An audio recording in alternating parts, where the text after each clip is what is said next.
Hello guys. Yeah, I've seen every time I make one of these videos, I'm always sweating, and I look gross and all this stuff.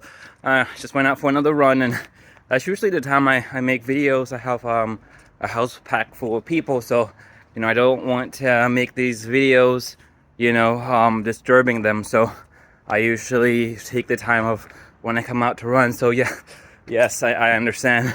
It doesn't look good optically to have to make these videos when I'm all sweaty, but I have a little bit of a cool down after my run, so I just use that opportunity to make one of these videos. So before this video get too long, we digress. This is about affirmative action. I already made 3 to 4 videos on this, so this is just going to be the last video where I wrap things up. I don't really seem to get a lot of views on them. I thought maybe since there's a few people coming onto my channel because of the argument I have with them on affirmative action, I thought they might comment on the video or whatever. That's hence why I'm making these videos, and it seems like the views that I'm getting on it are just coming from me. So this is probably going to be the last one. And I make these videos to address those problems and to talk about those kind of things. So if you have any more comments, disagreements, if you come from that kind of side where you come to my channel because of that, then let's have a conversation down below. I usually not as argumentative on my videos. Yeah, so I won't be mean, promise. But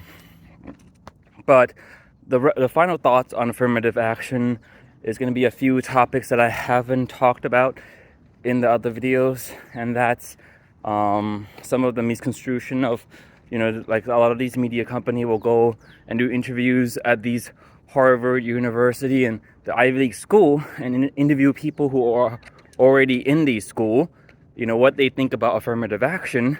And they talk to these Asian American, and in these videos, of course, they're cherry picking these college students who would give them the right answer. And if they didn't give them the right answer, they won't show them, right? So what you see in these videos is that these college students, Asian college students, are being like, oh no, it doesn't discriminate in Asian, we should keep up the affirmative action and stuff like that. But you're interviewing people, and this is the perspective that I want you to see it from. You're interviewing people who are already in. They already got in, so they don't really care, right?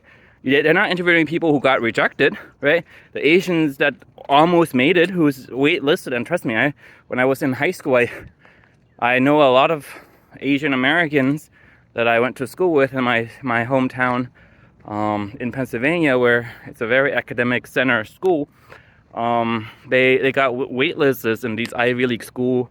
I have a buddy who was in engineering clubs with me, and he got waitlisted at MIT, and these guys probably would have gotten in because waitlist is you're almost there. If affirmative action wasn't there, if you ask them, they probably wouldn't agree with affirmative action. But then when you go ask people who are already in, of course they're gonna reverberate the notion of the progressive party, where they just when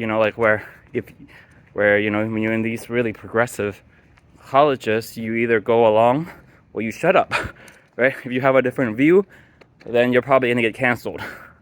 So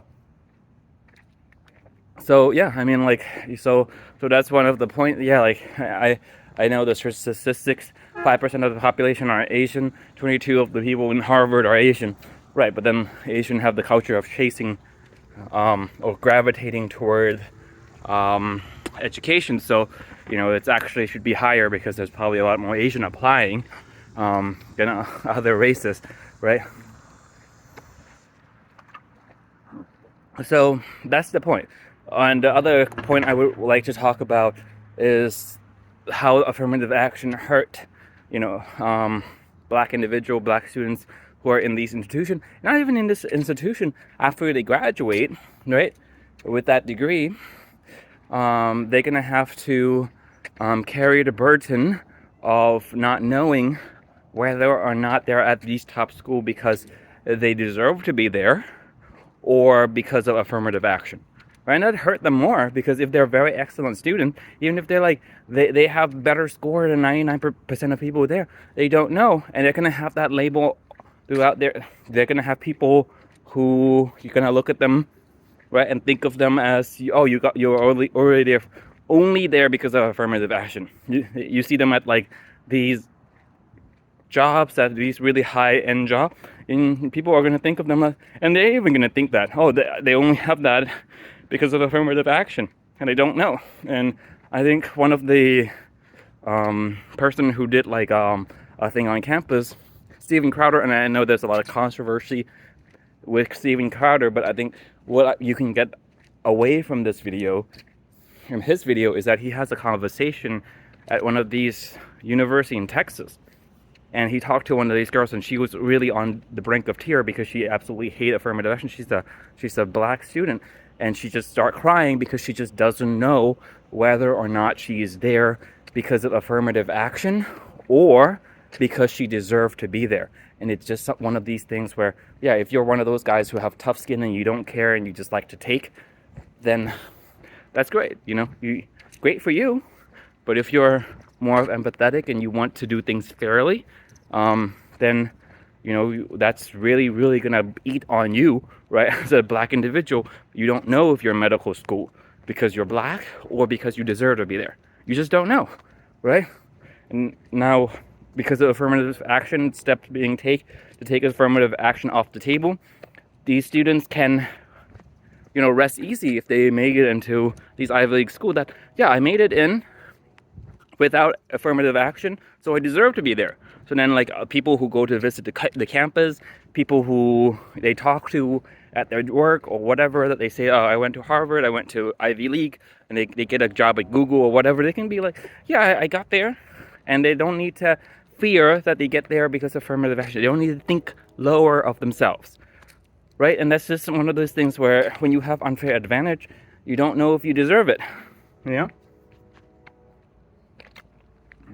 So it hurts people who actually deserve to be there, right? So affirmative action is, now, there's a lot of things in affirmative action being overturned that allow loopholes, and a lot of these universities are vowing to use these loopholes. So I think, like, like one step forward, but a few step back, because Harvard's vow to keep using affirmative action. A lot of these medical school, a lot of these law school continue to vow. Berkeley, which is a public school in California, affirmative action have been banned for the last 20 something years. But the person who's in charge of the medical school in Berkeley came out and said publicly, well, he didn't say it publicly. There's a person in his lecture that recorded it, his lecture, and he said that, like, there are ways to go around affirmative action ban, like where you could consider other things, but then you actually consider affirmative action. You just can't say the word affirmative action. You can't say race. You can't say diversity. But you can say, this applicant, and stuff like that. And this come to my next point, right? The next point that I want to say is that affirmative action is not the end all be all. If it's holding you back, and trust me, it helped me back a few times, held my wife back a few times, for sure. And a lot of people I talked to held them back a few times. There's always alternative. We are, as an American, culture of education, right? We are that. We have one of the most elite schools in the world, and a lot of people come from all over the world to come to study here. And education is one of the most easy to access things in our society today in the United States of America. So, even though I complain about it, I do want to give hope to people who, let's say, they didn't get into certain places because of affirmative action, is that there's always alternative.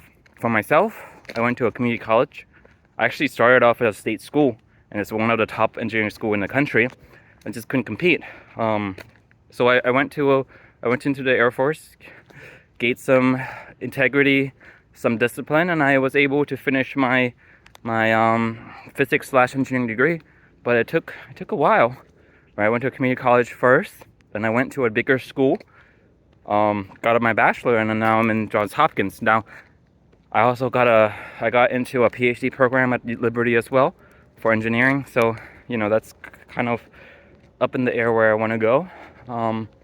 And I got into Purdue, which is top engineering school in the country, as well, and Rice University, which is comparable to an Ivy League. So, and for my wife, she didn't get into medical school. We know that she's gonna have to make higher score than other people instead of keep losing on the years. We went to a different program. We went to a pharmacy program, a doctorate of pharmacy, and she's still gonna be a doctor. Even though she won't be an MD or a DO, she'll still be a PharmD. She'll still be Doctor such and such. So that's a final wrap up with affirmative action. I don't agree with affirmative action, but no matter how things keep you down, you have to. There's always alternative for you to go, right? For myself as well, and this is not with affirmative action, but I've been trying to commission in the Air Force for 3 to 4 years now, ever since I got my bachelor's degree. But I intended to come into the Air Force with the intention of commissioning from the beginning 7 years ago. It's 2016. It's 2023 right now. So, but the Air Force is very competitive, and if you know anything about the Air Force, is that they would rather commission people who are in college than if you have been in for 7 years, because the OTS route is leftover, right? So, but because of that, I have other plans, right? It's been my dream to commission, so I'm going to commission. But if the Air Force won't commission me, I'll go somewhere else. I'll go to the Navy. I'll go to the Army. I'll go to the Coast Guard. I'll go somewhere else that will commission me. And I already have a perspective.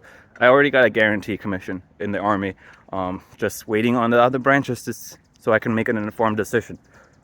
So, wrapping it up, not making this video too long. All right, guys, peace and bye-bye.